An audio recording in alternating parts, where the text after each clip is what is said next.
നമ്മുടെ IBO2 international marketing മാനേജ്മെൻറ്റിൻ്റെ രണ്ടാമത്തെ unit international marketing orientation and involvements.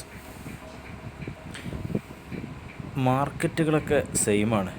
ഏത് മാർക്കറ്റിലും നമ്മൾ പ്രൊഡക്റ്റ് കൊണ്ടുവന്നു, വിൽക്കുന്നു, ക്യാഷ് വാങ്ങുന്നു. പക്ഷേ ഓരോ മാർക്കറ്റിലും നമ്മൾ അപ്ലൈ ചെയ്യുന്ന ടെക്നിക്കുകൾ, നമ്മുടെ സ്ട്രാറ്റജീസ് ഡിഫറൻസ് ആയിരിക്കും.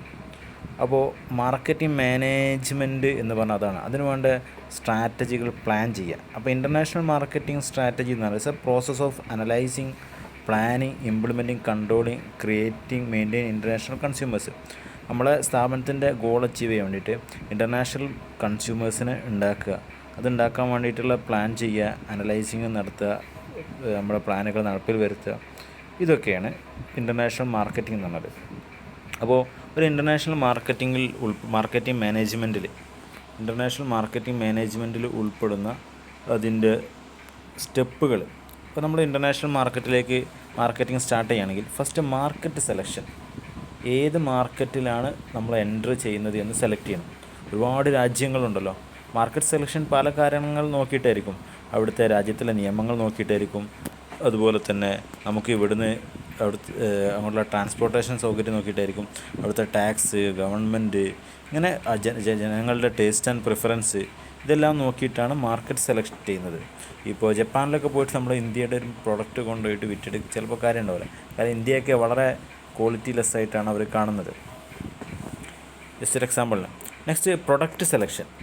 മാർക്കറ്റ് സെലക്ട് കഴിഞ്ഞാൽ ഇനി ഏത് പ്രൊഡക്റ്റാണ് നമ്മൾ വിൽക്കേണ്ടത്, പ്രൊഡക്റ്റ് അതിൻ്റെ ക്വാളിറ്റി എത്ര വേണോ, അതിൻ്റെ പ്രൈസ് എത്ര വേണം, അതിൻ്റെ പാക്കിംഗ് എങ്ങനെ വേണം, അതിൻ്റെ സ്റ്റാൻഡേർഡ് എങ്ങനെ, ഇങ്ങനെ തുടങ്ങിയിട്ട് വോള്യൂം ഓഫ് പ്രൊഡക്ഷൻ, എത്ര വോള്യമാണ് നമുക്ക് വിൽക്കേണ്ടത് എന്നെല്ലാം തീരുമാനിക്കണം.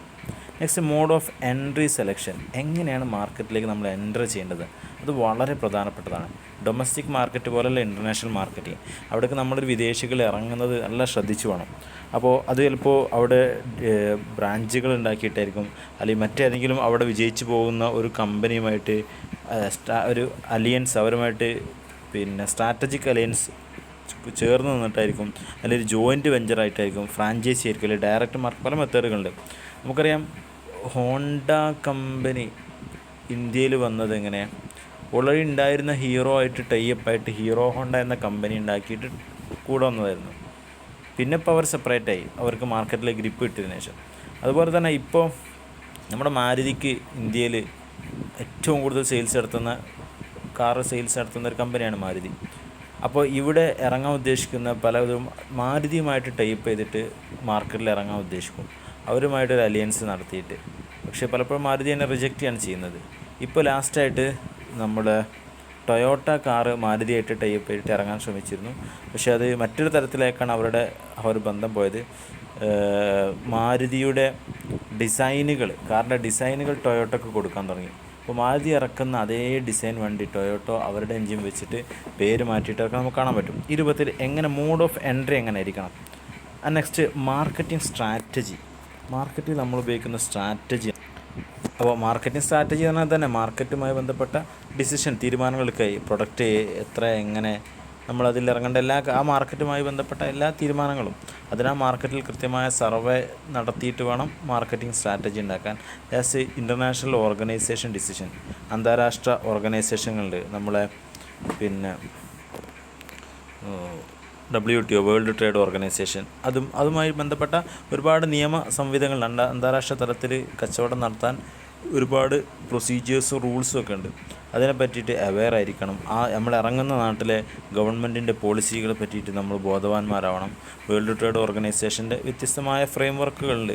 അപ്പോൾ അതെല്ലാം മനസ്സിലാക്കിയിരിക്കണം. ഇതാണ് ഒരു മാർക്കറ്റിംഗ് മാനേജ്മെൻറ്റിൻ്റെ സ്റ്റെപ്പുകൾ. അപ്പോൾ ഈ ഒരു യൂണിറ്റിൽ വളരെ പ്രധാനപ്പെട്ടതാണ് EPRG frame work or EPRG orientation. അതായത് ഇൻ്റർനാഷണൽ ട്രേഡിന് നമുക്ക് ഇറങ്ങുമ്പോൾ 4 തരത്തിലുള്ള അപ്രോച്ചുകളുണ്ട്. ആ ട്രേഡിനെ നമുക്ക് 4 തരത്തിൽ മുന്നോട്ട് കൊണ്ടുപോകും. 4 തരത്തിൽ അതിനെ കാണാൻ പറ്റും. ഇഷ്ടമുള്ള ഒരു അപ്രോച്ച് ഓരോ കമ്പനീസിനും ഓരോ ട്രേഡർക്കും സെലക്ട് ചെയ്യാം. ഒന്ന് വളരെ സിമ്പിളാണ്, പേര് കുറച്ച് കട്ടിയുള്ളതാണെങ്കിലും ethnocentric approach. Next polycentric, regiocentric, geocentric. ഇതിൻ്റെ എല്ലാം ഫസ്റ്റത്തെ അക്ഷരം വെച്ചിട്ടാണ് EPRG എന്ന് പറയുന്നത്. വളരെ സിമ്പിളാണ്. എത്തനോസെൻട്രിക് അപ്രോച്ച് എന്ന് പറഞ്ഞാൽ നമ്മൾ ഹോം കൺട്രി, ഇപ്പോൾ ഇന്ത്യയിൽ നിൽക്കുന്നൊരു കമ്പനിയാണ് ഇൻ്റർനാഷണൽ മാർക്കറ്റിങ്ങിലേക്ക് ഇറങ്ങുന്നതെങ്കിൽ അവിടെ ഇന്ത്യയിൽ നമ്മൾ അപ്ലൈ ചെയ്യുന്ന അതേ പ്രാക്ടീസസ്, അതേ മെത്തേഡ് തന്നെ വിദേശത്തും സക്സസ് ആവും എന്ന് ചിന്തിച്ചിട്ട്, അതായത് കമ്പനിയുടെ മാനേജ്മെൻറ്റ് ചിന്തിക്കുന്നത് marketing practice followed in the home country will succeed in the foreign market. നമ്മുടെ ഹോം കൺട്രിയിൽ നമ്മൾ വെക്കുന്ന അതേ തന്ത്രങ്ങൾ അവിടെയും സക്സസ് ആവും. അപ്പോൾ ഫോറിൻ കൺട്രിക്ക് വേണ്ടിയിട്ട് പ്രത്യേക മാർക്കറ്റിംഗ് തന്ത്രങ്ങളോ സെറ്റപ്പുകളോ നമ്മൾ തയ്യാറാക്കുന്നില്ല. ജസ്റ്റ് ഡൊമസ്റ്റിക് കൺട്രിയിൽ എങ്ങനെയാണ് നമ്മൾ മാർക്കറ്റ് ചെയ്യുന്നത് അതിൻ്റെ ഒരു വികസിത രൂപം, അത്രയേ ഉള്ളൂ. അതിൻ്റെ ഒരു എക്സ്റ്റൻഷൻ ഓഫ് ഡൊമസ്റ്റിക് മാർക്കറ്റ്, അങ്ങനെ മാത്രമേ കാണുന്നുള്ളൂ. അതായത് ഡൊമസ്റ്റിക് കൺട്രിയിൽ ഫോളോ ചെയ്യുന്ന സെയിം എത്തിക്സും സെയിം സ്ട്രാറ്റജിയും അതുതന്നെ വിദേശ രാജ്യത്തും കൊണ്ടുപോകാം. അതാണ് എത്തനോസെൻട്രിക്. നേരെ ഓപ്പോസിറ്റ് സെക്കൻഡ് പോളിസെൻട്രിക്, അല്ലേ? ഒരുപാട് സെൻട്രിക് ഉണ്ടായിട്ട്, അതായത് ഓരോ രാജ്യത്തിനും പ്രത്യേക മാർക്കറ്റിംഗ് സ്ട്രാറ്റജികളും പ്രത്യേക മെത്തേഡും ഫോളോ ചെയ്യുക. അതായത് പോളിസെൻട്രിക് അനുസരിച്ച് ദ കമ്പനി വിചാരിക്കുന്നത് different marketing strategies are required for different market. വ്യത്യസ്ത മാർക്കറ്റുകൾക്ക് വ്യത്യസ്ത സ്ട്രാറ്റജി ആവശ്യമാണ് എന്ന് മനസ്സിലാക്കിയിട്ട് ഉണ്ടാക്കുന്നതിന് ആ ഒരു അപ്രോച്ചാണ് പോളിസെൻട്രിക് അപ്രോച്ച്. ഇതൊക്കെ ഓരോ പ്രൊഡക്റ്റിനും ഓരോരുത്തരുടെ പ്രൊഡക്റ്റിനനുസരിച്ചൊക്കെ ഇഷ്ടമുള്ള അപ്രോച്ച് സ്വീകരിക്കാം. സാധാരണ ഇൻഡസ്ട്രിയൽ പ്രൊഡക്റ്റുകൾക്കൊക്കെ ഒറ്റ അപ്രോച്ച് മതി, എത്തനോസെൻട്രിക് അപ്രോച്ച് മതി. പക്ഷേ കൺസ്യൂമർ ഗുഡ്സുകൾക്കൊക്കെ പോളിസെൻട്രിക് അപ്രോച്ച് തന്നെ വേണ്ടി വരും. മൂന്നാമത്തതാണ് റീജിയോസെൻട്രിക് അപ്രോച്ച്. ഇതനുസരിച്ച് നമ്മുടെ എർത്തിനെ, ഭൂമിയെ വ്യത്യസ്ത റീജിയനാക്കുക. ഏഷ്യൻ റീജിയൻ, അതേപോലെ തന്നെ അമേരിക്കൻ റീജിയൻ, അല്ലെങ്കിൽ സൗത്ത് ഏഷ്യൻ, വെസ്റ്റ് ഏഷ്യൻ, ഇങ്ങനെയൊക്കെ. എന്നിട്ട് ഓരോ റീജിയണിനും ഓരോ സ്ട്രാറ്റജി അപ്ലൈ ചെയ്യുക. ഓരോ രാജ്യത്തിനും ഓരോന്നല്ല, മറിച്ച് ഒരു റീജിയൻ്റെ കീഴിൽ ഏകദേശം ഇന്ത്യ, പാകിസ്ഥാൻ, ചൈന ഇതൊക്കെ ഏകദേശം ഒരേ മൈൻഡിലുള്ള ആളുകളായിരിക്കും, ഒരേ ചിന്തയുള്ള ആളുകളായിരിക്കും. അപ്പോൾ അവിടേക്ക് ഒറ്റ സ്ട്രാറ്റജി മതി. യൂറോപ്യൻ കൺട്രിയിലേക്കും അവർക്ക് മറ്റൊരു സ്ട്രാറ്റജി, പിന്നെ റഷ്യൻ്റെ ഒരു ഭാഗത്തേക്കും അവർക്ക് മറ്റൊരു സ്ട്രാറ്റജി. ഈ രൂപത്തിൽ വേൾഡിനെ വ്യത്യസ്ത റീജിയനാക്കി തിരിക്കാം. അത് last geocentric approach. Geocentric approach എന്ന് പറഞ്ഞാൽ ലോകത്തിന് മൊത്തം ഒറ്റ സ്ട്രാറ്റജി, വേൾഡ് മുഴുവൻ ഒരൊറ്റ മാർക്കറ്റായി കണ്ടിട്ട് അവിടേക്ക് എല്ലാ രാജ്യക്കാർക്കും പറ്റിയ ഒരു സ്ട്രാറ്റജി നമ്മൾ ക്രിയേറ്റ് ചെയ്യാം. ഓക്കെ, ഇതൊക്കെ നമുക്ക് വളരെ സിമ്പിളായിട്ട് തോന്നും, പക്ഷേ ഇതൊക്കെ വളരെ കൃത്യമായിട്ട് കൊണ്ടുനടക്കുന്ന ആളുകളാണ് ഇൻ്റർനാഷണൽ മാർക്കറ്റിംഗ് ഇറങ്ങുന്നവർ. ഇപ്പോൾ നമ്മളെ നാട്ടിലുള്ള കൊക്കക്കോള, മിറിൻഡ, ഇങ്ങനെയൊക്കെ ഒരുപാട് ഇങ്ങനെയൊക്കെ ഒരുപാട് പെപ്സി, ഇതൊക്കെ വ്യത്യസ്ത പ്രൊഡക്റ്റ് ഇറങ്ങുന്നുണ്ടല്ലോ. ഇതിൻ്റെയൊക്കെ പ്രൊഡക്റ്റിൻ്റെയൊക്കെ ലാസ്റ്റ് അതിൻ്റെ ഒറിജിനിലേക്ക് നമ്മൾ പോയ ഒരൊറ്റ കമ്പനിയാണ് ഇതൊക്കെ ഇറക്കുന്നത്. അപ്പോൾ അവർ ഓരോ രാജ്യത്ത് മൾട്ടിനാഷണൽ അവർ പ്രൊഡക്റ്റ് ചെയ്യുന്നത്, ഓരോ രാജ്യത്തേക്ക് പോയാൽ പ്രൊഡക്റ്റ് ഡിഫറൻസ് ഉണ്ടാവും. നമ്മൾ ഗൾഫിൽ നിന്ന് കുടിക്കുന്ന 7-Upൻ്റെ ടേസ്റ്റ് ആവുന്ന നാട്ടിലുള്ളത്. അപ്പോൾ അതൊക്കെ നമ്മൾ പറഞ്ഞ റീജിയോസെൻട്രിക് ആയിരിക്കും, അല്ലെങ്കിൽ പോളിസെൻട്രിക് അപ്രോച്ചൊക്കെയാണ് അവരതിൽ കാണുന്നത്. മറ്റ് ചില ഗുഡ്സുകൾ അങ്ങനെയല്ല. അത് നോർമലി സാധാരണഗതിയിൽ നമ്മൾ നെക്സ്റ്റ് പഠിക്കുന്നുണ്ട് എങ്ങനെയാണ് ഈ EPRG സെലക്ട് ചെയ്യുക എന്നുള്ളത്. Factors that effect the EPRG framework.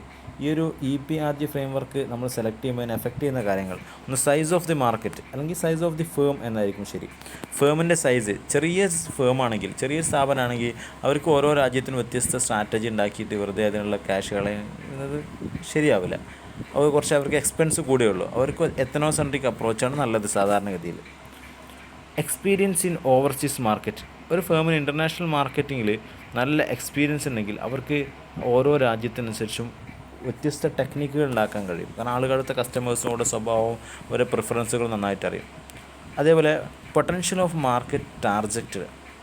നമ്മൾ ടാർഗറ്റ് ചെയ്യുന്ന മാർക്കറ്റിൻ്റെ പൊട്ടൻഷ്യൽ, അവിടെ നിന്നുള്ള സാധ്യത, അത്യാവശ്യം നല്ല നമുക്ക് വിപ്പ് കിട്ടുന്ന മാർക്കറ്റാണ്, നല്ല ഇൻകം നേടാൻ പറ്റിയ മാർക്കറ്റാണെങ്കിൽ നമ്മൾ കുറച്ച് ക്യാഷ് കളഞ്ഞാലും കുറച്ച് എക്സ്പെൻസ് സഹിച്ചാലും കുഴപ്പമില്ല, അവിടത്തേക്ക് പ്രത്യേക സ്ട്രാറ്റജി ഉണ്ടാക്കുക തന്നെ, അവിടെ അതാണ് നല്ലത്. Nature of the product. നമ്മൾ പറഞ്ഞൊരു ഇൻഡസ്ട്രിയൽ ഗുഡ്സ് ആണെങ്കിൽ സാധാരണഗതിയിൽ ഒരു രാജ്യത്തിൻ്റെ സ്ട്രാറ്റജിനെ, ഹോം കൺട്രീൻ്റെ സ്ട്രാറ്റജിനെ എല്ലായിടത്തും മതിയാവും. പക്ഷേ കൺസ്യൂമർ ഗുഡ്സ് ആണെങ്കിൽ അതിന് വ്യത്യസ്ത സ്ട്രാറ്റജി തന്നെ ആവശ്യമാണ്. ഇതോടെ ഒരു യൂണിറ്റ് അവസാനിച്ചു.